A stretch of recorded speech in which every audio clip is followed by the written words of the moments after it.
This video we're going to cover how to create a change item in Team Center to release multiple items from a template that's been created. So as you can see in this Monroe change management from the shared folders, we created a template for change item, and this is to release multiple parts. So we'll select the item, we'll do a save as. We're going to assign it a new number. So there's a new number. I don't want to change this to something that means something to me. So release of door closer. Put in a description.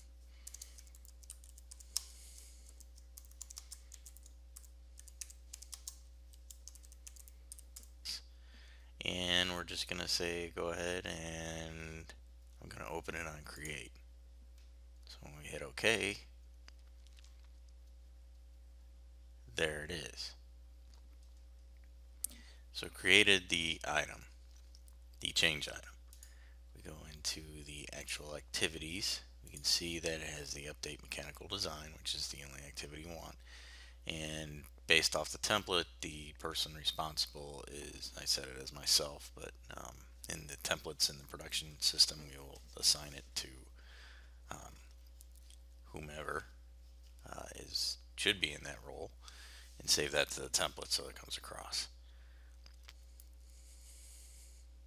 We can also come in and see the progress of it. We're still in the elaborating phase.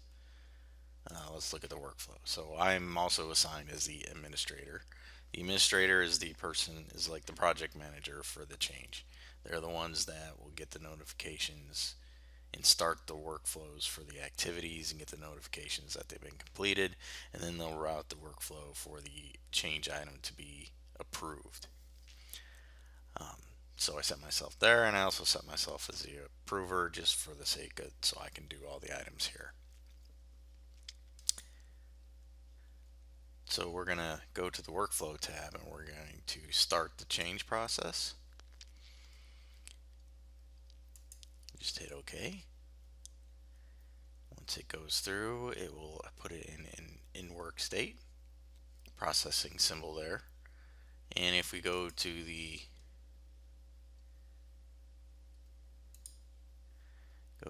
progress information, we can see that the EC has reached the execution phase, which is where the activities are started.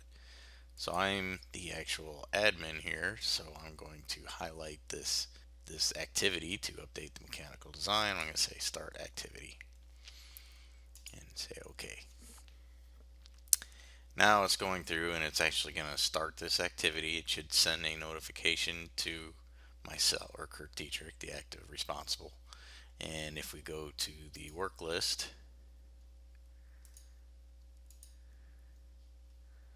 I can actually see that I have the task here for updating the mechanical design.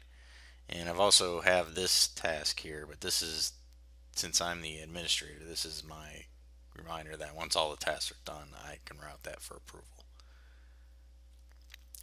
So one of the things that I need to do, since this is my task, I go to the activity that I need to, and I'm going to see these folders under here. So anything that I want to be approved, I need to put in the solution items folder.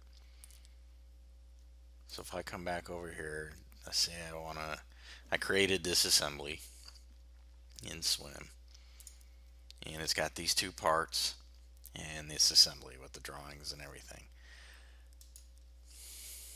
So I'll select the items, the revisions that I want to release or approve.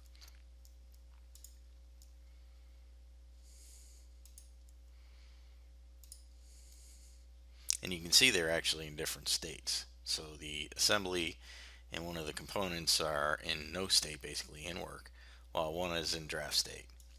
So I'm going to copy all these, go back to my change, and I'm going to paste them in the solution items folder. If I look under there, I could see all the parts, and you can see that they're actually now in a workflow state because they're attached to this change. And if we actually go back to the item itself and go to the change info tab, I can see that it's attached to this EC that we're working on now. Okay, so I've done my work. I've attached the items. So I go to my work list and I go to the update mechanical design. I'm going to perform this task. Basically, I'm going to say it's done. I put comments in there and then I'll say complete and okay. It'll complete that workflow for that change activity. And it's no longer in my task. So I come back over to the actual activity itself. You can see that it's got a checkered flag that has been completed. Since that's the only task, I'm going to go back to my work list, being the administrator, and I'm going to complete the ECO portion of this change. So basically, all the activities have been completed. It's my job to say that it's completed and send it to for approval. When I say OK, now it's going to take that workflow for the change item and move it into an approval part of it. And since I am also the approver, I get the task to approve it. But if we go back to the change itself and do the change progress information, we are in the approval stage. The EC is reached here. So now that I have that task, I can come in and I can do the drill down and see the target. So all the items that are attached, and I can see the change itself. So I can read up and I can look at the drawings. I can do everything I want to do there. But once I'm okay with it, if I hit perform, just like approving an MCAD, it comes up with the same kind of decision monitor. And I'm going to approve this. And once the workflow completes, it should take all those items that were in the solutions item folder and move them all to the approved state.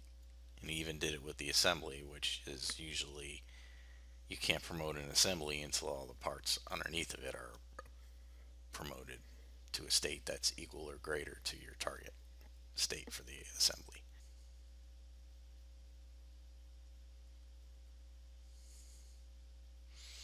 So now we can see that the item's been approved. I say close, and if I go back to the actual change itself, the change is in a release state. If I go and look at all the solutions items, they're all in a approved state as well. And if we want to look at, so if I come back to only items, I can see that it's in an approved state. And if I wanted to open the drawing itself, the watermark should be done and it shows that it was approved on this date. So that is how you release multiple items with a change item in the system.